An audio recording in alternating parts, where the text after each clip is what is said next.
Okay. Hopefully you're hearing us. Welcome to the Railway Civil Engineers Association, our lunch and learn session.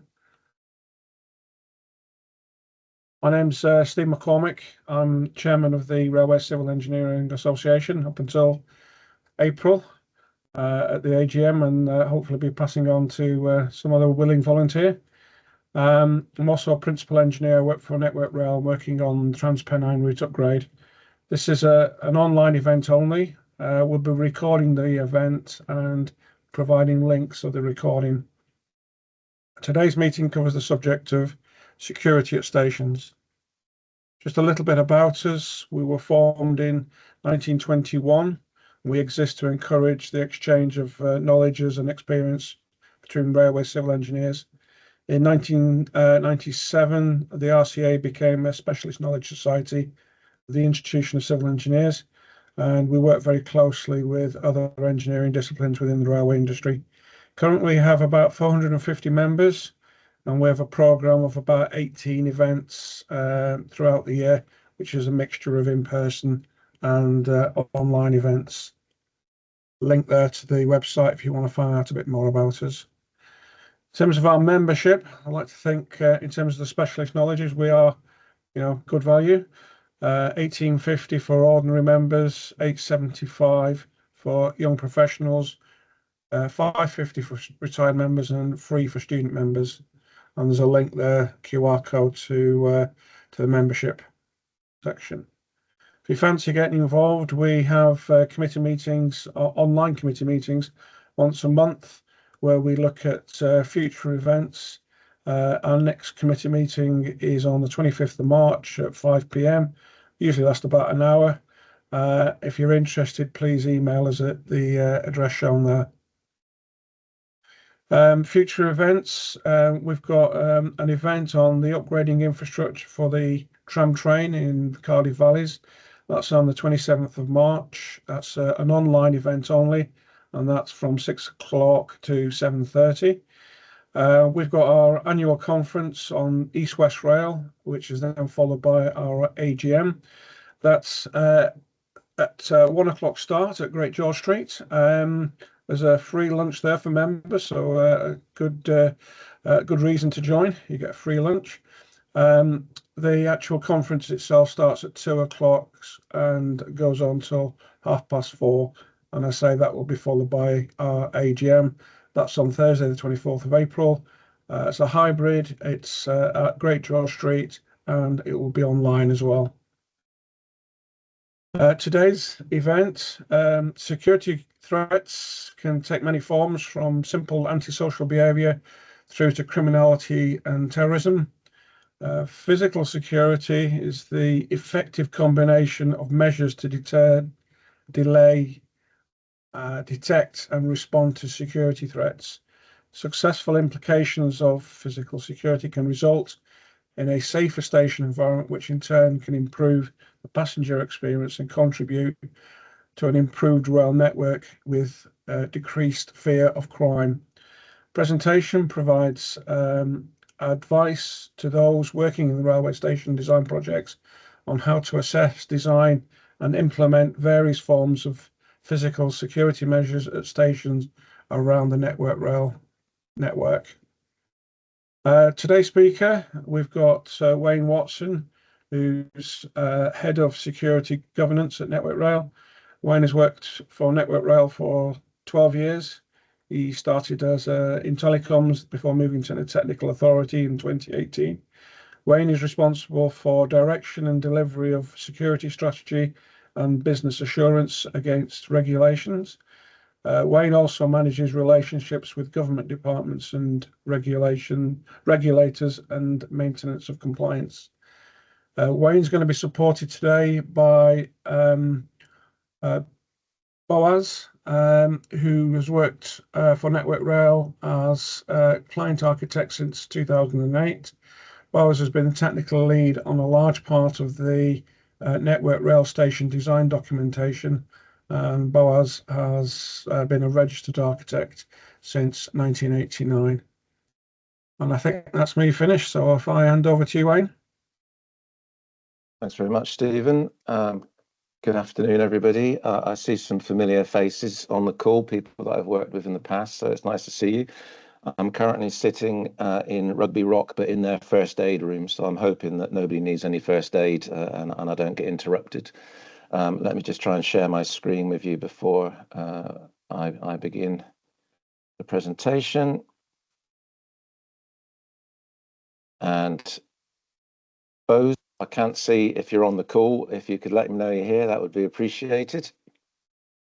Yeah, I am. I You're am on the here. call. Yeah. Here Wonderful. I am. Yeah. Excellent. Okay, let me just try and put this into presenter mode so that you can all see it, because that looks like it might be Yeah. a bit small. We can see it. Can you see that full screen, or is it? Yeah, it's full screen. Oh, full screen. Excellent. Okay, cool. Excellent. Right. So, yeah, I just wanted to talk about security in stations. And let me try and define what our legal obligations are for security. So, as well as normal health and safety regulations, is that displaying, Bose? I can't see whether the text is It says a displaying. legal obligation, and it's a blank A blank white. screen. Yeah, and now yeah, that's right. Okay. Do you see text on there now? I can't see text. No, it's only legal obligation. Okay, so that one's not working. We'll forget that. I hope the rest are working. The Yeah. legal obligations basically come from Health and Safety at Work Act, but there's also another regulation, which is it's called the National Railway Security Programme, and it's a counter-terrorist regulation that is enforced under law, Section 119 of the Railways Act. Other people can see text, but I can't, obviously, for some bizarre reason. So I'll let you read that. The reason Well, no, we got the same problem. We can't read the text. Well, I can't read the text. maybe it's just Network Rail people that can't read the text. So the regulations are all about counter-terrorism, but obviously when you're installing sort of counter-terrorist security measures at stations, you're also installing other types of security measures that might help to deter and detect normal criminal acts. So it's yes, it is. Thanks for confirming, Charlie. Network Rail cannot see the text. Can you see that slide? Yes, yeah. Ideal. Security at stations, yeah. So there are several documents available that can help designers of stations or people that are involved in projects, large enhancements of stations, significant enhancements of stations, that sort of thing, that will help them to design in security requirements. Uh, One of them is called Security in the Design of Stations, and it's issued by the Department for Transport. And it's a very text-heavy document, which gives you some really good guidance. But here in Network Rail, we didn't think it was that useful for the for station designers and project managers, because it didn't define all of the processes that we follow in Network Rail. So we wanted to come up with a module as part of the station design manual that would help out specifically around security in stations. And this is the section that we came up with for the module. Bose, if you could just remind me, how many modules are there in this series? I think they're 9. Just a minute. I've got it open, so I can just check. Thank you. You basically mean how many sections does Yeah, the document have? I'll be able to share the document later. I mean, to share it on screen sure. if you Okay, want. thank you. But we've got 8. Oh no, we got 12 sections actually, and 3 appendices. Splendid. So the way that we've tried to design this manual is it starts from the very beginning, and it tells you, it lays out the processes that you need to follow as part of the design to make sure that you're designing security into the station, or designing out crime from the station. And the way that we decide the levels of security that are appropriate for that is obviously by defining what the security category for the station is. And the reason that this is important is We categorize stations on the railway from category A to F, with the various types of station. For security, the Department for Transport only categorise stations from category A to D. So for people that work on the railway, anything that is a category D station or below is a security category D station. And the reason that that's important, the categorization of the station for security, is that denotes which levels or what levels of security you need to apply when you're designing things for that station.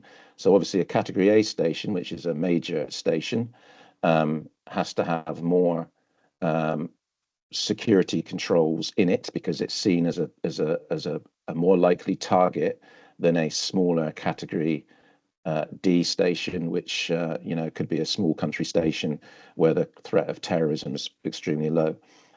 So there are more onerous security requirements for a category A station than there are for a category D station. And I'm just assuming that you can all see that slide in its entirety.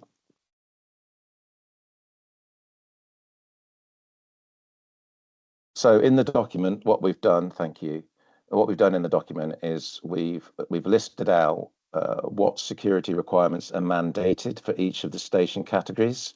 And bear in mind, at the moment, we're just talking about security requirements that are to do with counter-terrorism, although the document, the guidance note itself, does list other types of security controls for physical security around crime reduction and keeping people safe on the railway. This first section is purely about sort of counter-terrorist controls. And what you'll notice in the table there on the left-hand side, and this is only part of the table is much longer than that and goes on to other pages, but it breaks down the different mandatory requirements from the National Railway Security Programme that you need to make sure you do, the steps you need to take when you're implementing security at stations. And we hope that we've designed the manual so that you can walk through it from start to finish, and it will guide you through the whole process. Stations are zoned for their security. So within a major station, a major category A station and category B stations, we zone the station so that different security controls apply to different zones. So as you can see in this diagram here, the middle section is the busiest part of the station. That's where the most people crowd. That is probably the most likely target. If the station was targeted for an act of terrorism, that's where you would probably have the most impact if you were to target that area. So that's a red zone, and that zone has to be checked for security every 30 minutes or so. The amber zones, that's not quite as crowded as the red zone, and they have to be checked every sort of hour. And then you've got green zones, which are checked less frequently. And the security controls that we're talking about later in this manual, you can apply them to different parts of the station. So if I give you an example about that, people often talk about restrooms in stations and whether we need to make sure that the restroom in a category A station the materials that we use in there are sort of tested for blast effect.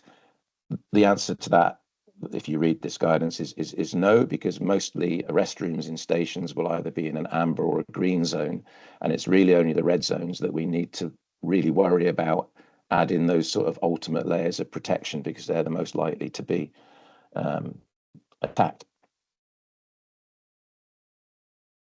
How we come to those decisions about what category the station is and what the zones are is through risk assessment, basically.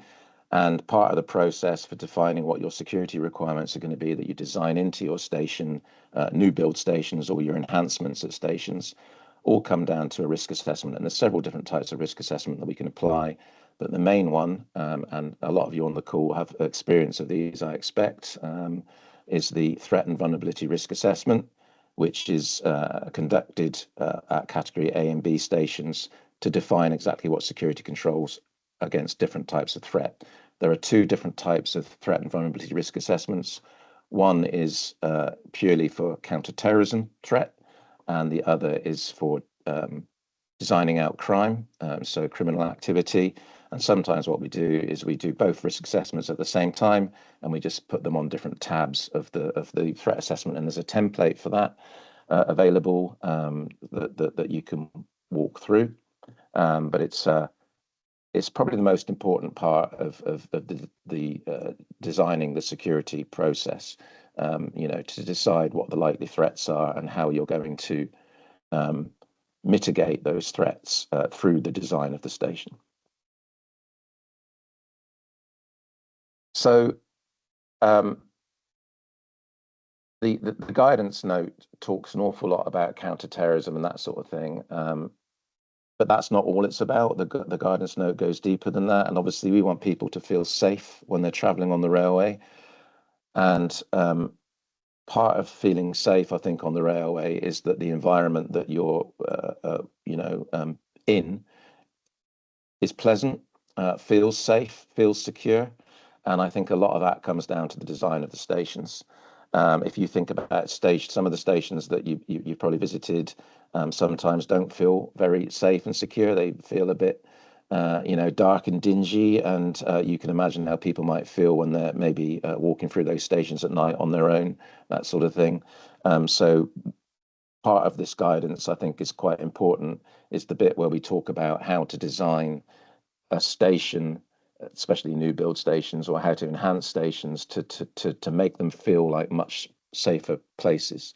Crime on the railway is actually lower than it is across other areas in society, but it's still a big concern for our passengers, and our regular passenger surveys always show that one of the things that they're worried about most is their safety. And I don't think when they're filling those survey in, they're thinking about trains crashing, because obviously we run one of the safest railways in the world. I think what they're worried about is, things like criminal offences, like violence, and in the case of women, there's quite a bit of sexual violence against women and girls on the railway. And anything that we can do when we're looking at new station spaces to design those sort of threats out, I think is welcome. I don't know, Bose, if you want to cover anything about that design element in this section at all. Well, it's obviously, it's about the spaces being sort of open and as transparent as possible, so people don't feel secluded. But I don't think there's much more to say than that, really. Lighting is also important, very important, and we got a separate guidance on lighting. So yeah, absolutely. I think I'll come on to lighting in here in just a sec as well. But so the whole point about the controls that we define in this guidance document is, as Stephen said earlier, it's about deterring, detecting, delaying, and responding to security incidents and events.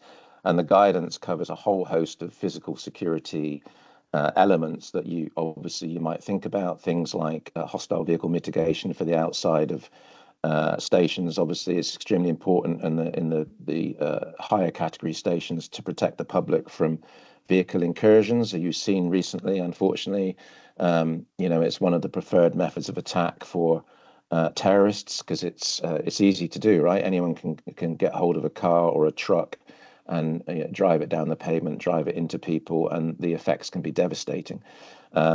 People tend to crowd around the entrances of stations, and the sort of entranceways to stations are pretty crowded at certain times of the day. So if you were planning a terrorist attack, you could work out when those times were going to be. So hostile vehicle mitigation is one of the big things that we are obligated to put into category B and category A stations.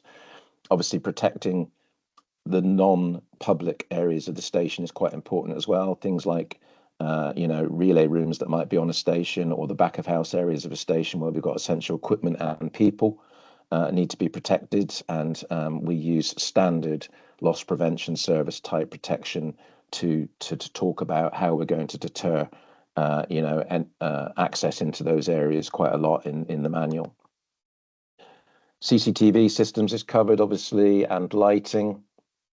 And as you can see there, as Bose was talking about earlier, lighting is really important. I think you'll see some of those pictures make the place look bright and airy, but you can see Waverley Station there.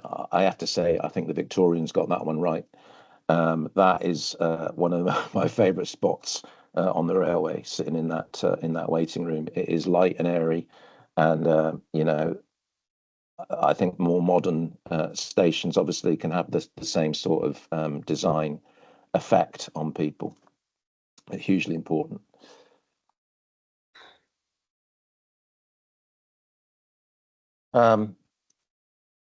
So what we tried to do with this guidance, and I think Bose, you'll probably agree, that the thing that's, I'm sure you've all seen SIDOS, or if you haven't, SIDOS is, it doesn't really give you any guidance on exactly what they're talking about. It makes recommendations at a very high level, but it doesn't go into any detail on the sort of things that you should be using to meet the requirements of the National Railway Security Programme. So what we've tried to do in this document, and I think we've been quite successful at, is to give designers proper guidance on specifications that they can use to meet the requirements, which I think was something that is lacking from SIDOS. And the reason I've spoken to the National Protective Security Authority and the Department for Transport on this, and the reason that they don't want to put specific requirements in is because they want to leave it all up to the people designing to do a risk assessment and apply appropriate controls according to the risk assessment. Well, that's all fine and dandy, but as engineers, you usually like to be told what specifications you need to meet, right? So that's sort of what we tried to do in this guidance document. It gives you, I think, better direction on exactly the specifications that would meet the requirements of the National Railway Security Programme for things like glazing in this instance, you know, what sort of laminated glazing to use, and how that can mitigate the effects of you know, the secondary effects of blast and that sort of thing. So I think what we've done here is put some meat on the bones, if you like, of SIDOS, and given designers something concrete to look at when they're making their designs for stations. Anything you wanted to add to that at all, Bose? Yeah, just to say that, well, just to mention that we had a lot of help from a company called Crossley on this, who are you know, working for the Airports Authority as well. So we kind of shared a lot of good feedback from Terminal 5 in Heathrow, which is you know, reflected in the content of this document, actually. Yeah, thank you. I haven't gone through every single section of the guidance note here. As Bose said, there are 12 sections. I think it's running to something like, is it 87 pages, I think, the guidance. So, you know, it's a fairly sizable document. No, it's 100. What do you mean? It's 172. 172 pages. I was thinking about one of my guidance documents very much shorter. Yeah, 172 pages. So it's a fairly weighty tome. Yeah.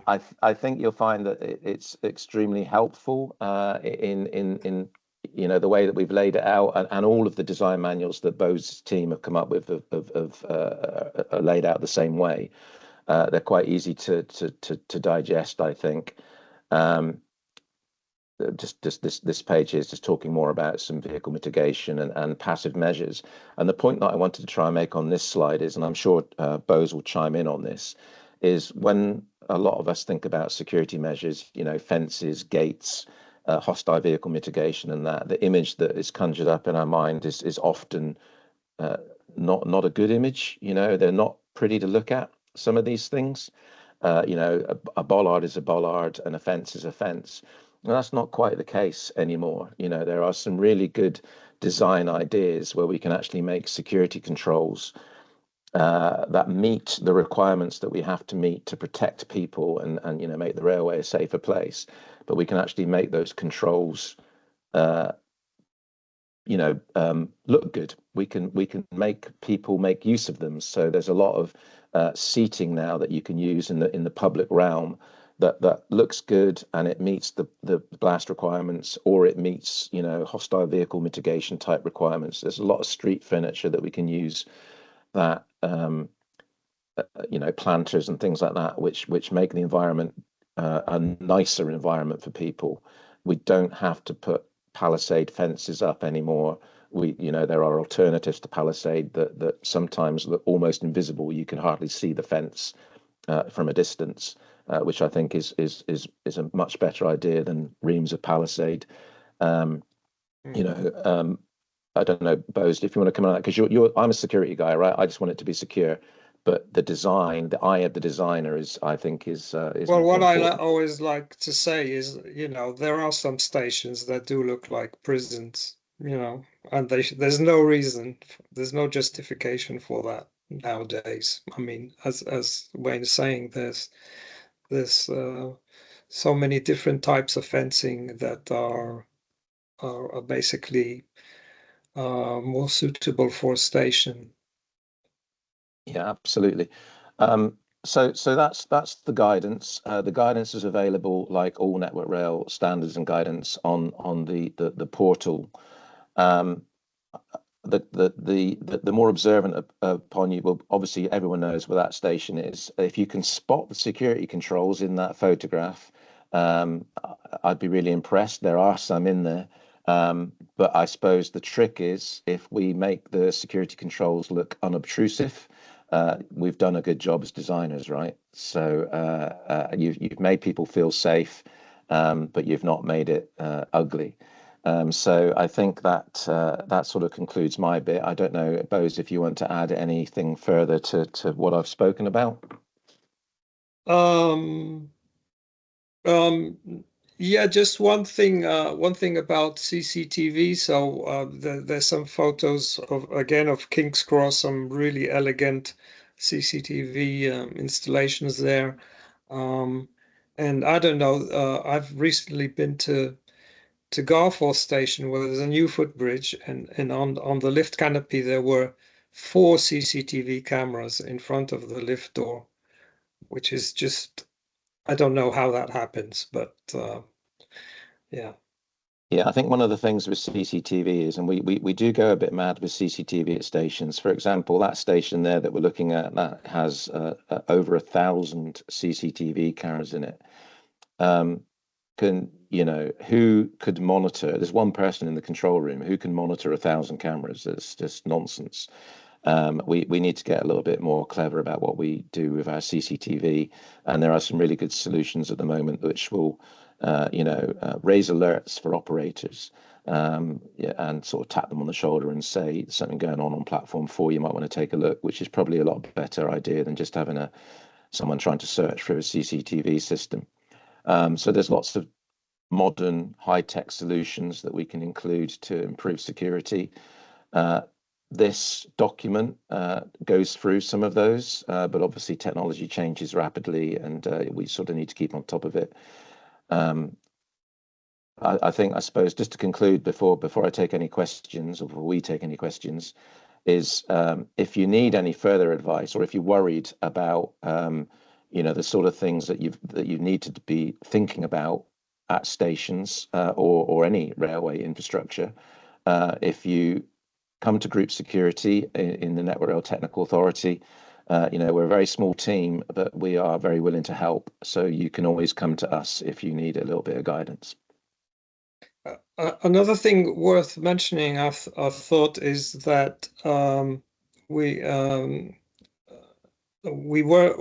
actually put this guide, we put all our guidance on a publicly available Network Rail site for design guidance, but we were actually for some reasons we don't really agree with, but we were asked to remove it. So the only way to get hold of this guidance is through the standards portal. Or you know, if for some reason you don't have access to the standards portal, then we can probably arrange for you to get it through us. Yeah. I think we can probably address that in the next version, Bose. I can do some clever tinkering with the document, and we could get it back made public again, I think. Oh, So okay. Yeah. that's another job for me. Yeah.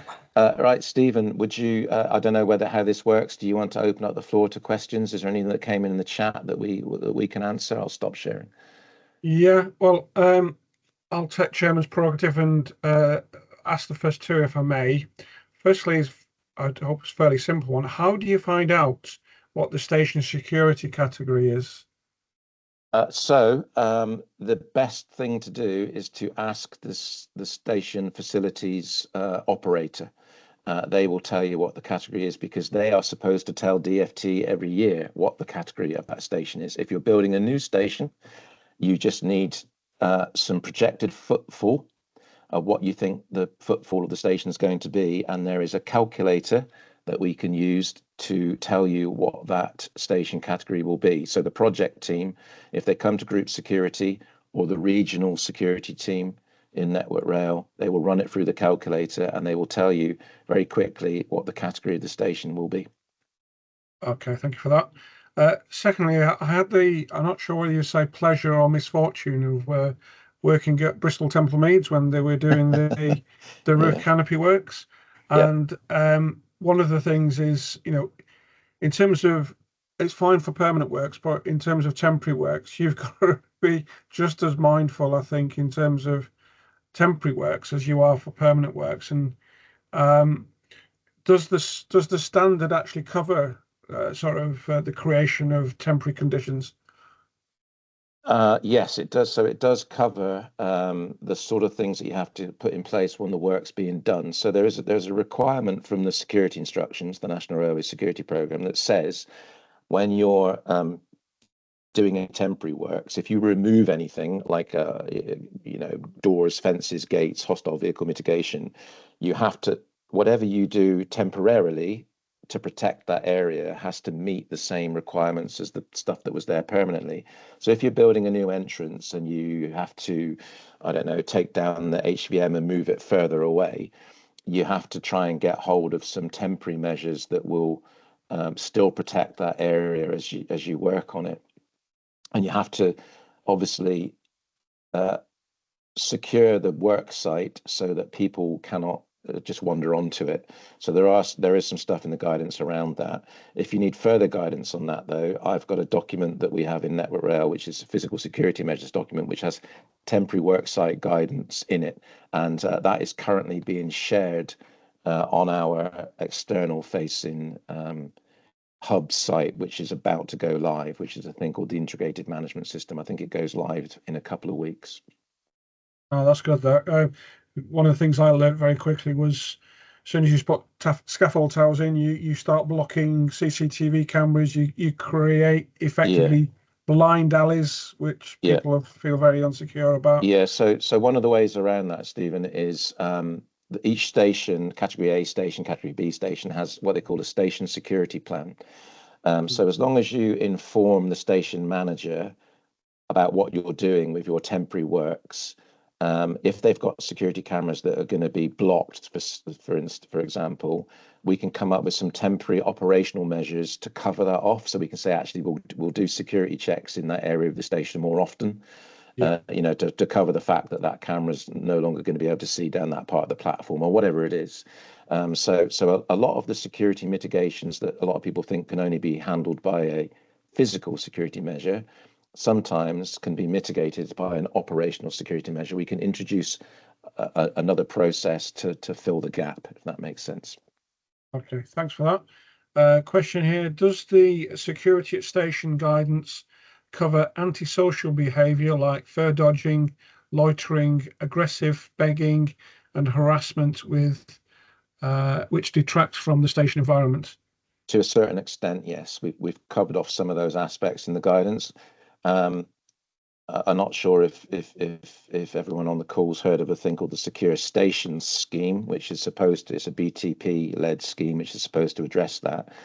A lot of stations are struggling to get certified to that scheme at the moment, and I think a lot of that is down to the fact not because they're not trying, but because those challenges around antisocial behaviour and aggressive, begging and that are getting worse. It feels like it's a societal change as well. But yes, there is a section in here about that sort of that sort of thing. Okay. Next question. Does this also apply to the station operator? Network Rail could design open areas without secluded areas or hidey holes, but the station operator could then allow vendors to install pop-up stores that create these secluded areas or things that could be block a CCT coverage or less.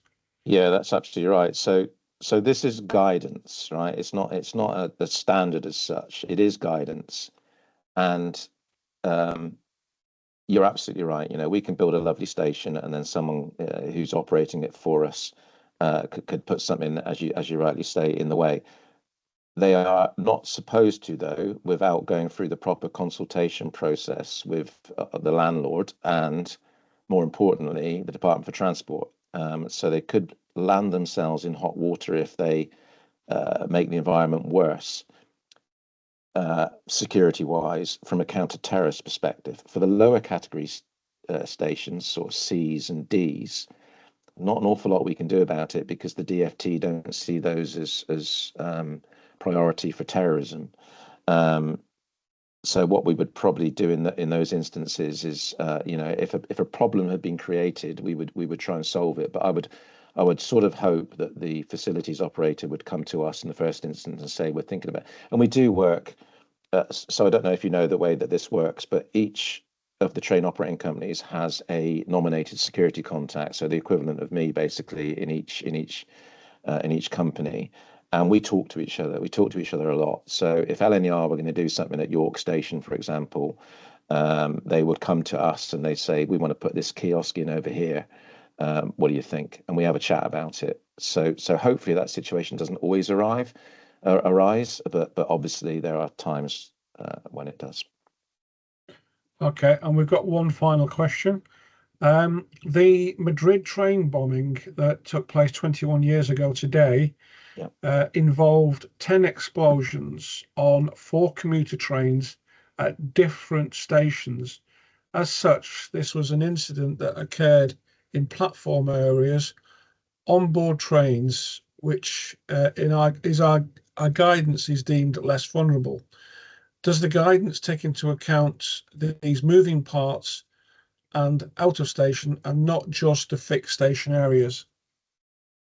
No, it's a really good point, that. And in fact, if you look back at the most, the last sort of 20 years of attacks on railways, all the attacks have been on trains. They've not been in stations. So the likelihood is, and if you think about the mindset of a terrorist, the idea is to terrorize. Okay, what's the scariest scenario? Is it terrorizing a train full of passengers that's perhaps on the move or stationary in a station, but more likely on the move, or is it walking into a station, and trying to kill as many people as possible because they're crowded onto the concourse? If you think about the types of attack that are most prevalent at the moment, which are these easy to organize, non-complicated attacks, so using bladed weapons or driving a vehicle into people. If you think of a bladed weapon attack, where would be the best place to do that? Would it be on the station concourse, or would it be on a train? A moving train, nobody's got anywhere to go, and you're wandering around with a knife. So I think we haven't covered here. The Department for Transport seem to think that is a lower risk.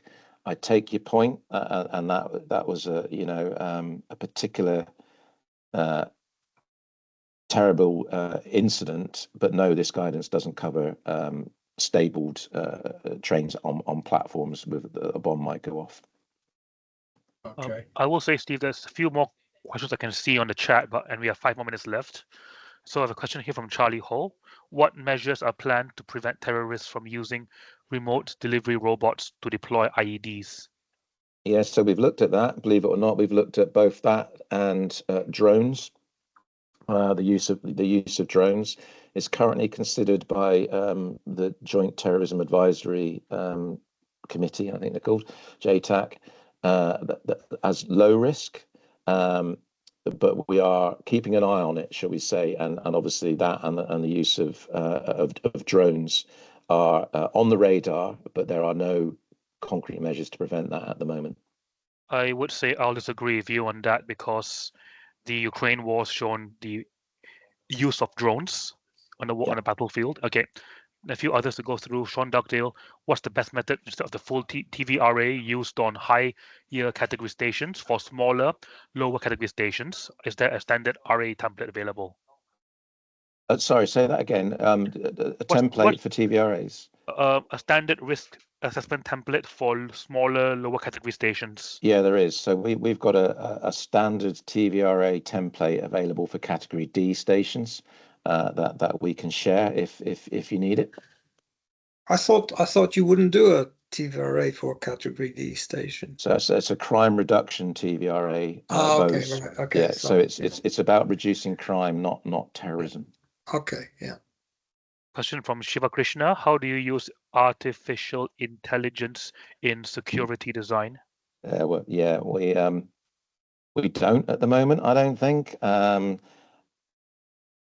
I don't know how we would in the future. I suppose we have been approached by a couple of different vendors who are looking at using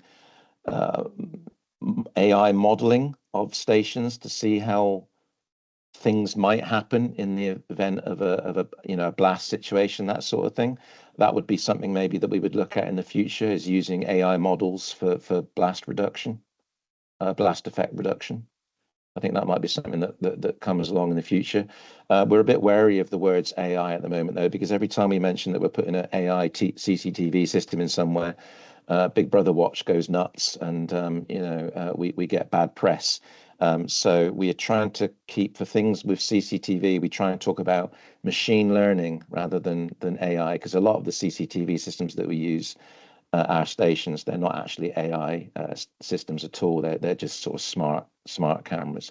But I think in the design of stations, AI could be quite useful for that sort of blast effect modeling in the future.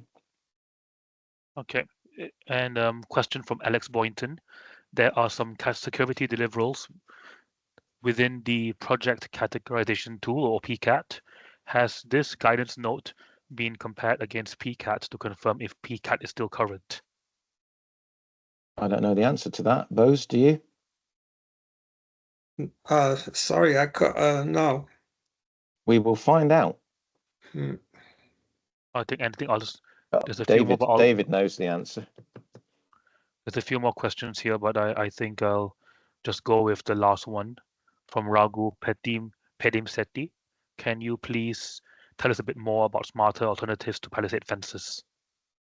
Yeah, absolutely. So there are several alternatives to palisade. So the weld mesh type fences that have